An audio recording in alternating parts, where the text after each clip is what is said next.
오늘은 맥주감사 주일입니다. 감사의 주일이에요.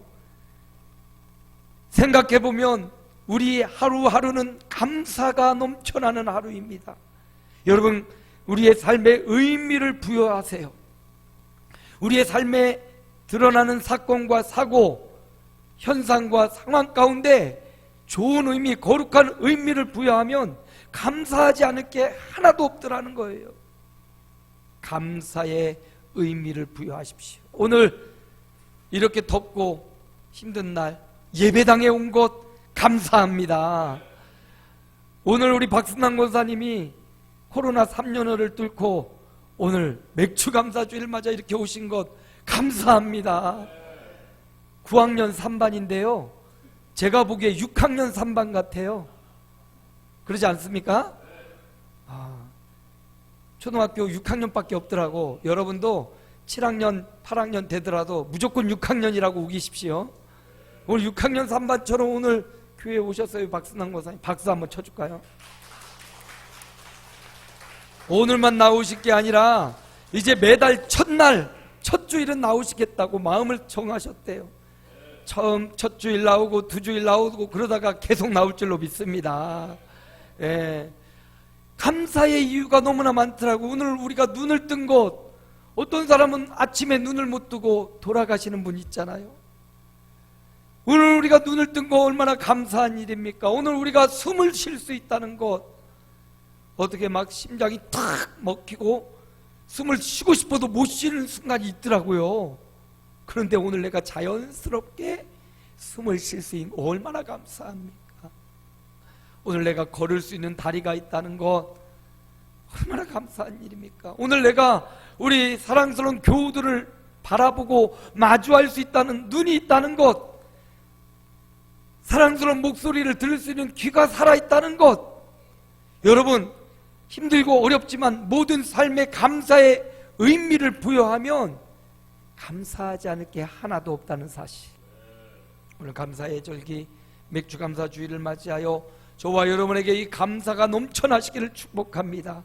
오늘 성경은 역대상 우리가 읽은 본문은 다윗의 이야기인데 다윗을 살펴봐도 그는 감사가 넘치는 삶을 살았습니다.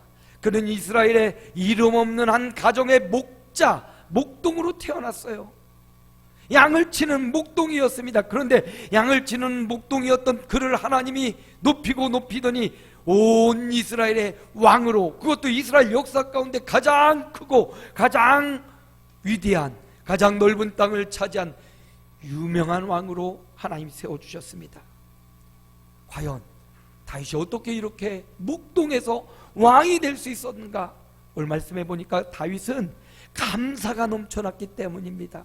목동일 때도 그의 입술에는 감사가 넘쳤고요, 왕이 되어서도 그는 감사가 넘쳤어요. 그래서 오늘 말씀해 보니까 왕이 되어서, 온 이스라엘의 왕이 되어서 어떤 일을 합니까? 1절이에요. 함께 읽습니다. 하나님의 궤를 메고 들어와서 다윗이 그것을 위하여 친 장막 가운데 두고 번제와 화목제를 하나님께 드리니라. 다윗이 온 이스라엘의 왕이 돼서 가장 먼저 한 일이 자기를 위한 기념비를 세우지 않았습니다. 모든 백성들이 자기 앞에 와서 엎드려 절하라고도 하지 않았습니다. 다윗은 왕이 된 후에 하나님의 임재의 상징인 법궤, 그것을 예루살렘 성으로 가지고 와서 그 앞에 번제와 화목제를 드리며 자신이 엎드렸어요. 누구도 자기 앞에 엎드리는 모든 사람들이 있지, 자기는 이제 더 이상 왕이 되었기 때문에 그 누구에게도 엎드리지 않아도 됩니다.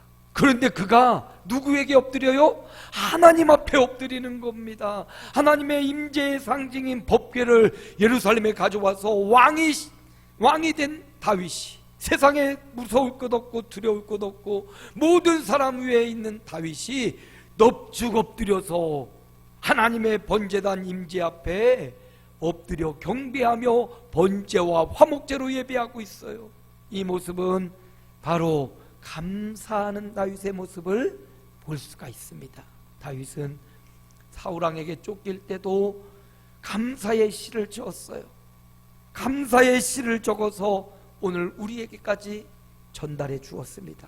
어려울 때도 감사했어요. 어릴 때도, 그가 목동일 때도 감사하며 하나님을 경외했고요, 고난의 순간에도 감사가 끊이지 않았고, 영광의 순간, 이렇게 왕위로 등극한 그 놀랍고 자랑스러운 순간에도 하나님 앞에 엎드려서 감사를 잊지 않았어요. 여러분, 저와 여러분의 생애가 다윗처럼 어느 위치, 어느 자리, 어느 연령대에 있는지는 모르지만, 다 다른 연령대, 다른 환경에 있지만 그 환경이 다윗과 같아서 하나님 앞에 감사가 많아지고 감사가 하나님 앞에 심어지는 감사의 인생이 되시기를 축복합니다.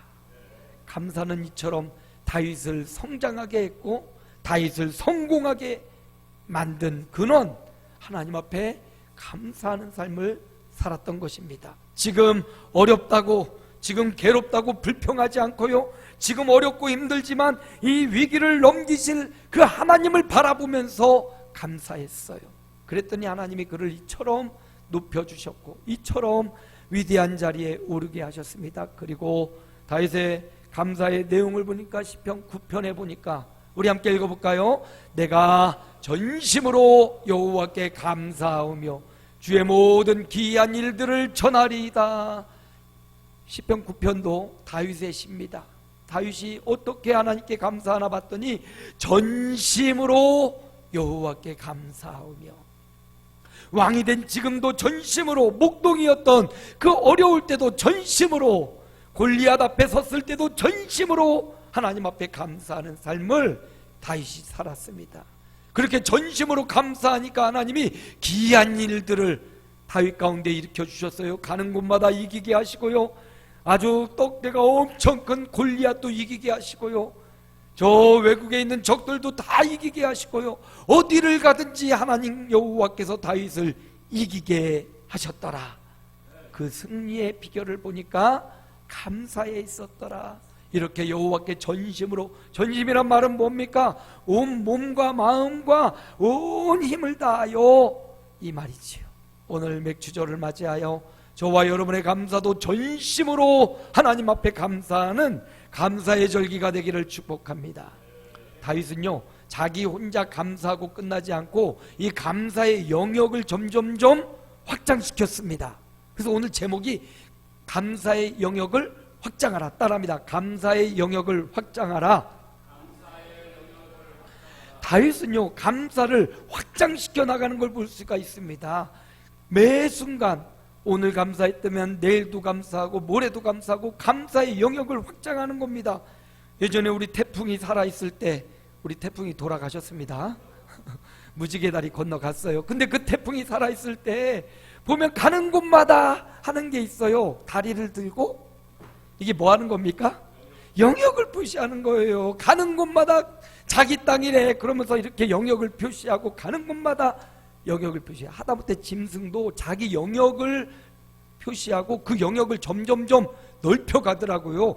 곰도 자기 곰, 새끼 곰일 때는 영역이 좁아요. 그런데 점점점 크고 아주 불곰이 됐을 때 그 영역이 엄청나게 넓게 확장해서 영역을 표시하더라고요. 하다못해 짐승도요, 자기 영역을 표시하는데, 만물의 영장인 저와 여러분이 영역을 표시해야 되는데 어떤 영역? 감사의 영역을 확장해 나가시기를 축복합니다. 신앙의 연수가 커지고 또 직분도 받고 항존직을 받아가는 저와 여러분에게 요구되는 것이 있다면 감사의 영역을 넓혀가라. 하나님이 명령하시는 거예요. 목사의 직분, 장로의 직분, 권사와 안수집사, 서리집사 직분을 받은 것은 감사의 영역을 넓히라는 하나님의 명령과도 같습니다. 이전에 한 번 감사했다면 이제 2번 감사하십시오. 2번 감사했다면 이제 4번씩 감사하십시오. 날마다 매 순간이 감사가 넘쳐나시길 축복합니다. 그러려면 매 순간마다 의미를 부여하면 돼요. 하나님이 나에게 왜 이런 고통을 주셨지? 하나님이 분명히 이 고통을 통해서 더 큰 유익한 정금같이 나오는 순간을 주실 거야 하면서 의미를 부여하고 감사하시기 바랍니다. 아무런 의미 없이 지나가면 세월이 그냥 막 흘러가는 거예요. 그런데 의미를 부여하는 그 순간 꽃이 되고 사람이 되고 내 형제가 되고 우리 성도가 되고 하나님의 백성이 되고 자녀가 되는 겁니다. 그러니까 선한 의미를 부여해서 감사가 영역이 점점점 넓어지시는 하나님의 백성들이 되시기를 축복합니다. 다윗은 이처럼 감사의 삶을 살았어요. 전심으로 감사하며 감사로 꽉 차는 그런 삶을 살았습니다. 오늘 저와 여러분도 이렇게 감사가 점점점 늘어나는 영역이 확장되시기를 축복합니다. 그리고 다윗이 자기 혼자만 감사했냐? 아니에요. 자기 혼자 감사한 데에서 점점점 나아가서 오늘 7절 말씀해 보니까 함께 읽어봅니다. 그날에 다윗이 아삽과 그의 형제를 세워 먼저 여호와께 감사하게 하여 이르기를, 다윗이요 자기 혼자 감사로 충만해서 나는 감사해 이렇게 끝나지 않고 레위 사람들, 여기 아삽과 그 형제들은 레위 사람들, 하나님을 섬기는 앞장선 지파예요. 한 지파입니다. 그들에게 명령하여 이르기를 먼저 여호와께 감사하라. 개인의 감사에서 한 지파를 명하여 너희도 먼저 감사하라 명령한 겁니다. 그래서 혼자 감사했다가 이제 그 혼자의 감사가 한 지파의 감사가 되었어요. 여러분, 이렇게 감사의 영역이 나 혼자 감사하고 끝나는 게 아니라 내 가족들의, 내 자녀들에게도, 우리 남편과 아내에게도 여보 나 이런 감사한 일이 있었어. 그러면 그 감사한 이야기를 듣고 남편과 아내가 어이구 참 감사하네 이런 말이 나와요. 여보 나 이것 때문에 기분 더럽게 나빠. 그러면 같이 옆에 있는 사람도 나도 기분 더럽게 나쁘네 하면서 욕하잖아요. 똑같아요. 저와 여러분이 감사의 말을 하고 가정과 직장과 만나는 사람들에게 나 이거 너무 감사해 그러면 그 감사가 전염됩니다. 함께 감사하는 겁니다. 다윗이 혼자 감사했다가 그 감사를 혼자 가두어 놓지 않고 레위 지파 같이 감사하자, 너희도 감사하자, 함께 감사하자. 하나님이 나에게 이런 일을 행하셔서 하나님이 목동이었던 나를 왕이 되게 하셨다니까. 하나님이 우리 민족을 이렇게 힘들고 어려웠는데 이렇게 거대한 나라를 만드셨다니까 하면서 레위 지파와 함께 감사의 영역을 확장시키고 있어요. 개인에서, 가정에서, 지파로 감사의 영역을 크게 확장하지요. 그리고 그들에게 이렇게 말하래요. 9절입니다. 함께 읽어봅니다.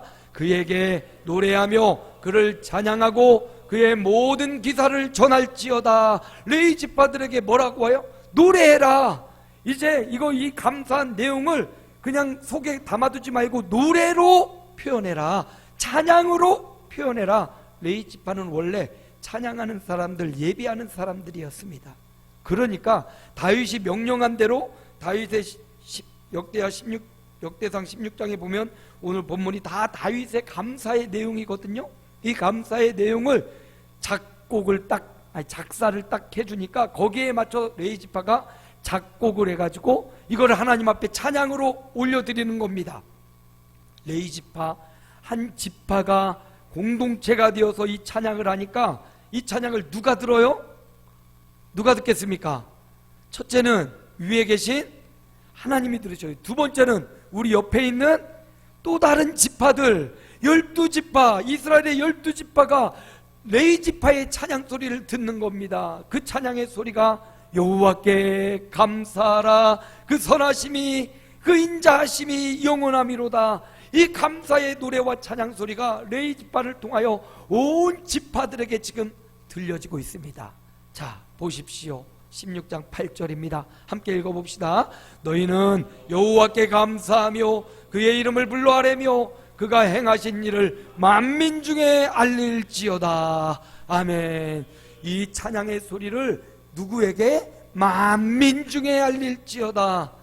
온 이스라엘 백성들이 다윗의 감사의 찬양의 소리를 레위 지파가 부르는 소리를 듣고 이제 그 감사가 만민에게 전파된 것입니다. 감사가 그 영역이 확장되었어요. 다윗 개인이 갖고 있었던 감사였습니다. 근데 개인이 가진 감사를 레위 지파들에게 너희가 감사하라 하고 그들로 하여금 찬양하라 해서 레위 지파의 찬양 소리가 온 지파들에게 들리니까 만민이 감사하는 감사의 현장이 되었어요. 추수감사절기를 맞아 저와 여러분 다윗의 감사를 배워야 됩니다. 절기의 감사는 한 주일 딱 끝나는 게 아니에요. 이 한 주간을 통하여 12번, 52번, 365일 이 감사의 영역이 깊어지고 확장되기를 원하십니다. 개인의 감사에서 공동체의 감사로, 또 교회의 감사로, 민족의 감사로 영역이 확장되기를 원하고요. 그 감사의 내용도 혼자 안에서 감사하다가 그 옆에서 하나님이 행하신 일과 하나님이 이루실 모든 일로 확장되어 갔습니다. 이렇게 감사하는 사람들, 이렇게 감사의 영역을 넓히는 사람들에게 하나님이 이런 일을 행하십니다. 16장 10절 오늘 말씀입니다. 함께 읽습니다. 그의 성호를 자랑하라. 여호와를 구하는 자마다 마음이 즐거울지로다. 역대하가 아니라 역대상 오늘 본문의 10절 말씀이에요. 마음이 즐거울지로다. 이렇게 여호와께 감사하는 사람, 혼자 감사하다가 같이 감사하다가 민족이 감사할 때 하나님이 그들에게 주시는 은혜와 축복은 즐거움으로, 행복함으로, 거룩함으로 채워주신다 약속하고 있습니다. 그러므로 여러분, 감사의 영역이 확장되는 것은 하나님이 주시는 축복과 은혜의 영역도 같이 확장되는 거예요. 나는 축복받고 싶어요. 나는 행복하고 싶어요. 나는 치료받고 싶어요. 그런 사람이 있다면, 그런 성도가 있다면 지금 감사의 영역을 확장해 보시기 바랍니다. 여러분의 가정에, 여러분의 직장과 사업장에, 여러분의 만나는 현장에서 감사의 영역을 확장하는 그것이 바로 행복의 영역, 응답의 영역, 평강의 영역, 이게 확장되는, 같이 확장되는 역사가 있는 겁니다. 우리가 봤던 영화 중에 백투더퓨처, 이런 영화 본 적 있어요? 백투더퓨처 아주 우리 20대 때 아주 선풍적인 인기를 끌었던 영화입니다. 박사님과 함께 거기 나오는 아주 잘생긴 남자 배우가 있는데, 그 배우가 미래로 가는 자동차를 발견했잖아요. 그 자동차를 타면 미래로 샥 몇백 년, 몇십 년 후에 미래로 막 갔다가 다시 막 돌아오고, 이 영화의 주연을 맡았던 사람이 있어요. 그 사람 이름이 제가 외웠는데, 그 사람 이름이 뭐냐면, 어딨냐, 써놨어요. 그 사람 이름이 마이클 폭스라는 사람인데, 지금은 60대 굉장히 나이 먹은 이제 할아버지가 됐더라고요. 그때 뭐 엄청 잘생기고, 근데 그 배우가 키가 작아요. 저보다도 키가 작아요. 키가 굉장히 작은데, 키가 작아갖고 17살 때 초등학생 막 연기를 하고 그랬대요. 근데 이 백투더퓨처 이 1, 2, 3편의 영화를 통해서 완전히 스타덤에 올랐거든요. 그런데 그 영광도 잠시 파킨슨병에 걸렸어요. 파킨슨병은 우리 김영자 권사님도 걸린 질병이죠. 이 손이 떨리고 몸이 계속 떨리는 병에 걸린 거. 연기를 해야 되는데 손이 떨려요. 아파요. 이 파킨슨병이 몸이 굳어가고 떨리는 병이기에 얼마나 힘들고 괴롭습니까? 그런데 그가 이 병에도 굴하지 않고, 그 명성에도 굴하지 않고, 아이고 창피하다 하고 숨지 않고 자신의 병을 알리고 또 긍정적으로 삶을 살아가면서 몸이 흔들리는데도 연기를 계속하고요. 아니, 너무나 긍정적으로 살아가는 거예요. 너무나 밝게 살아가요. 그래서 기자들이 한 번은 이 연세 많은 할아버지에게 가서 인터뷰를 하는 거예요. 아니, 당신은 몸에 병이 걸려서 점점점 몸이 굳어져 있고 걷는 것도 되게 불편하게 걷고 있어요. 나이도 많이 먹었어요. 흔들리고 있어요. 근데 당신은 어떻게 이렇게 긍정적으로 사십니까? 물어봤더니 그 사람이 한결같이 하는 말이 있어요. 누구든지 감사하는 마음만 있으면 긍정적인 삶을 살 수 있다. 누구든지 긍정적인, 감사하는 마음만 있으면 긍정적인 삶을 살 수 있다. 질병에 걸려도, 나이가 들어도 누구든지 감사하는 마음만 있으면 긍정적이게 살아갈 수 있다라고 고백하는 이야기를 들었습니다.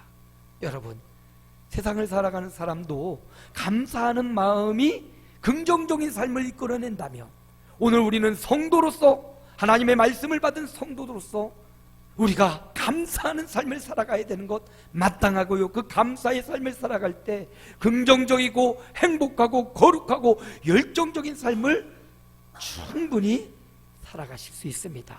그러므로 성도 여러분, 말씀을 마무리합니다.